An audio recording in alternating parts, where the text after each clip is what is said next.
Assalamualaikum warahmatullahi wabarakatuh. Hello students, how are you today? I hope all of you are fine. Remember, ingat, kita masih berada di masa-masa pandemi, jadi keep your healthiness, jaga kesehatan, dan tetap di rumah, makan makanan yang bervitamin dan bergizi, agar kita terhindar dari coronavirus or COVID-19. Well, I just want to say to you that welcome back to our English class with me, Muhammad Faisol Afandi, one of the English students of Faculty of Teacher Training and Education, Jember University. Well, before we start, as usual, before we start our lessons, let's pray together. Baiklah, sebelum kita memulai pembelajaran pada hari ini, marilah kita berdoa terlebih dahulu agar supaya what we are going to learn and what we are going to get for today's material will be useful for us. Well, baiklah, berdoa dimulai. Berdoa selesai. Thank you very much. Okay, students, let's start our lessons today. In this special opportunity, we are going to learn about analytical exposition text. Nah, untuk learning objektifnya, untuk tujuan pembelajarannya, yang pertama, kalian diharapkan mampu untuk memahami makna dari teks eksposisi analitis itu secara kontekstual, yang mana berupa fungsi sosial, struktur teks, dan unsur kebahasaan dari teks eksposisi analitis, baik itu persuasif ataupun argumentatif yang berkaitan dengan isu-isu aktual. Nah, selanjutnya yang kedua adalah kalian diharapkan mampu untuk mengidentifikasi struktur teks eksposisi analitis yang mana berupa fungsi sosialnya, struktur teksnya, dan unsur kebahasaannya. And so, in this material, you will learn about first, social functions of analytical exposition text. The second one is generic structure. The third one is language features of analytical exposition text. And for the last ones, we are going to have an examples of analytical exposition text. Well, okay, students. First of all, I have questions for you. Do you know what is analytical exposition text actually? Anybody knows about it? No one? Well, analytical exposition text is a text that elaborates the writer's idea about the surrounding phenomenon. Jadi, teks eksposisi analitis itu adalah teks yang mengelaborasikan ataupun menyampaikan the writer's idea atau ide-ide dari penulis ataupun opini-opini, pendapat-pendapat dari penulis tentang fenomena-fenomena yang terjadi di sekitarnya. Salah satu contohnya seperti misalkan seperti coronavirus makes our citizens economy decline, atau virus corona membuat ekonomi masyarakat kita menjadi menurun. Nah, di situ adalah salah satu contoh topik dari analytical exposition text. Nah, di situ nantinya writer ataupun penulis akan menyampaikan tentang ide-idenya ataupun pendapat-pendapatnya tentang apakah writer setuju dengan coronavirus makes our citizen economy decline, or writers will disagree atau tidak akan setuju dengan coronavirus makes our citizen economy decline. Seperti itu. Well, the next is about social functions of analytical exposition text. Well, its social functions is to convince the readers or to influence the readers that the topic presented is important or need attention. Well, jadi social function ataupun fungsi sosial dari teks eksposisi analitis itu adalah untuk mempengaruhi ataupun meyakinkan pembaca bahwa sebenarnya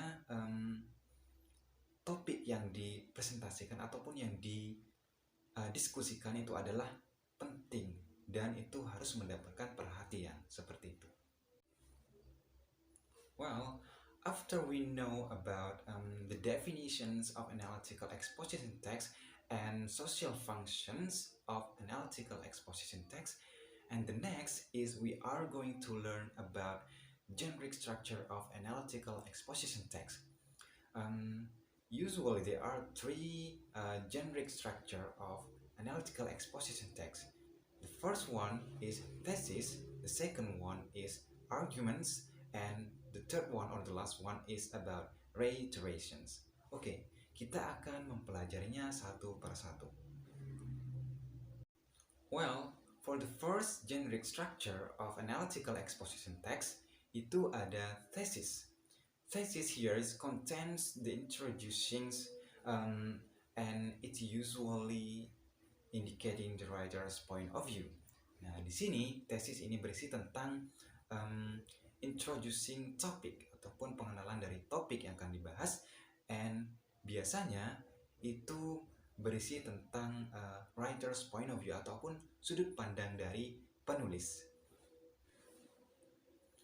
For example, like I've said a few minutes ago, we have a topic about coronavirus makes our citizens' economy decline.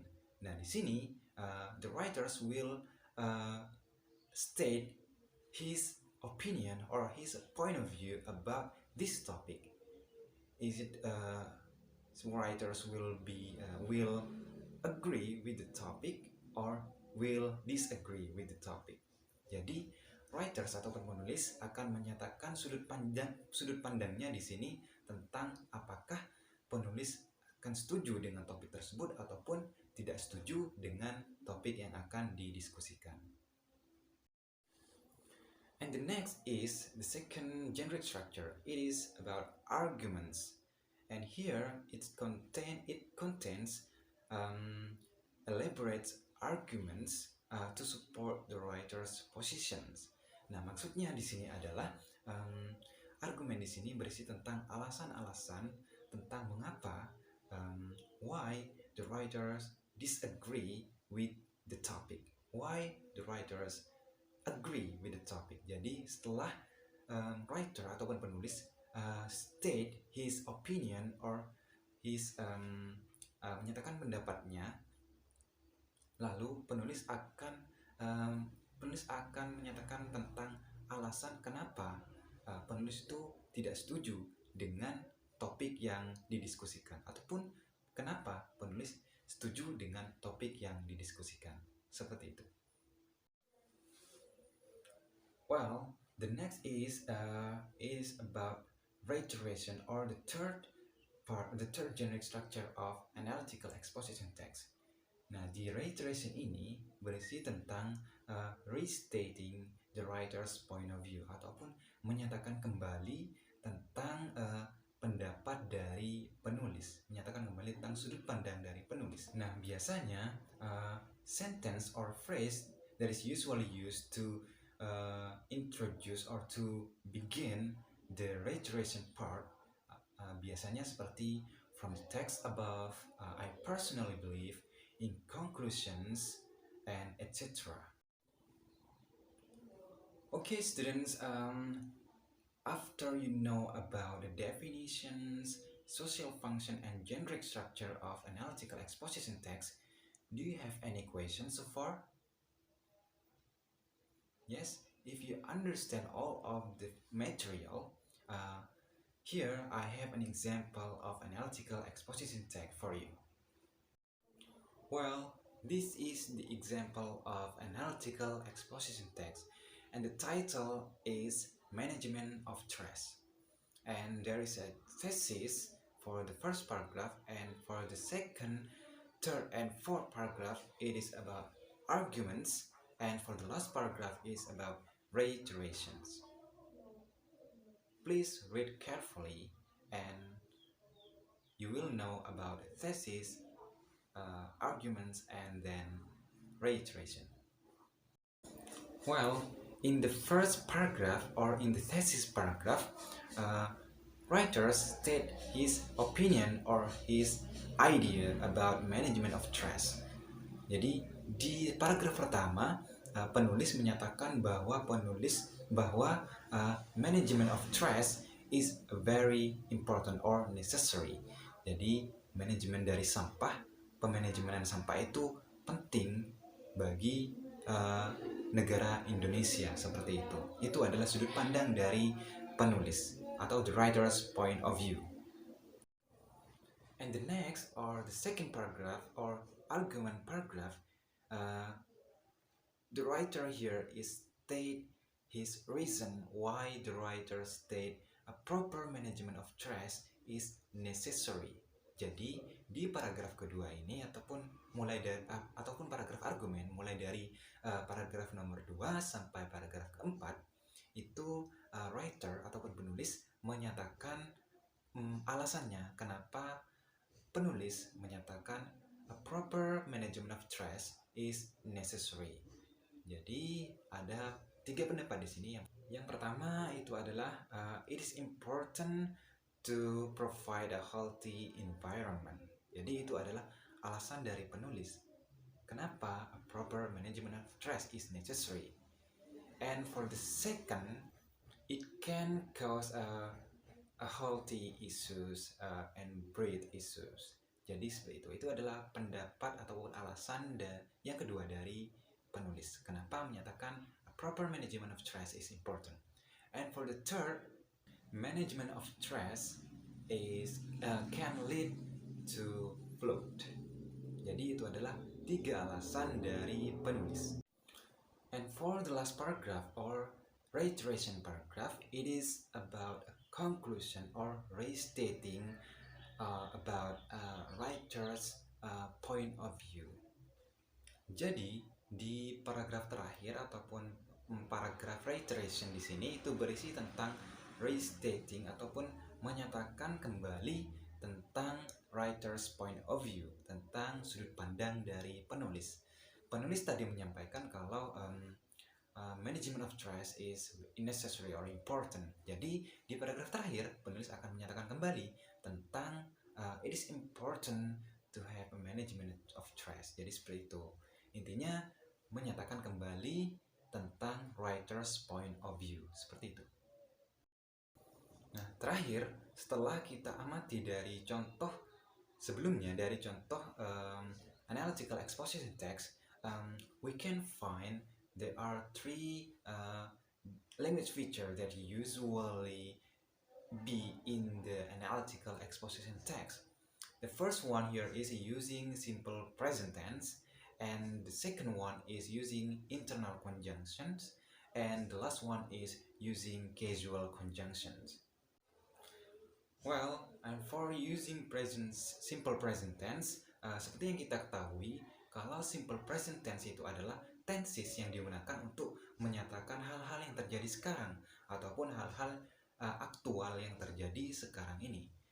And for the second one is using internal conjunctions. Internal conjunction itu seperti besides, seperti in addition, moreover, firstly, secondly, and etc. And for the last one is using casual conjunction. Casual conjunction di sini adalah kata penghubung sebab akibat. Nah, contohnya seperti because, since, as a result, due to, and so on. Jadi seperti itu. Well, jadi itu adalah penjelasan dari teks eksposisi analitis or analytical exposition text. Apakah adik-adik semuanya sudah paham? Saya harap semuanya sudah paham tentang what we have learned for today. So, in today's lessons, we have learned about definitions of analytical exposition text, and the second is social function. The third one is generic structure. The fourth one is about an example to make you more understand about all of them. And for the last one is about language features of analytical exposition text. Jadi jangan lupa untuk dipelajari kembali tentang apa yang sudah kita pelajari hari ini agar supaya kalian dapat lebih memahami lagi tentang teks eksposisi analitis. Well, I think it is enough for today's lessons. Thank you very much for your nice attention and your participations. See you next week. Wassalamualaikum warahmatullahi wabarakatuh.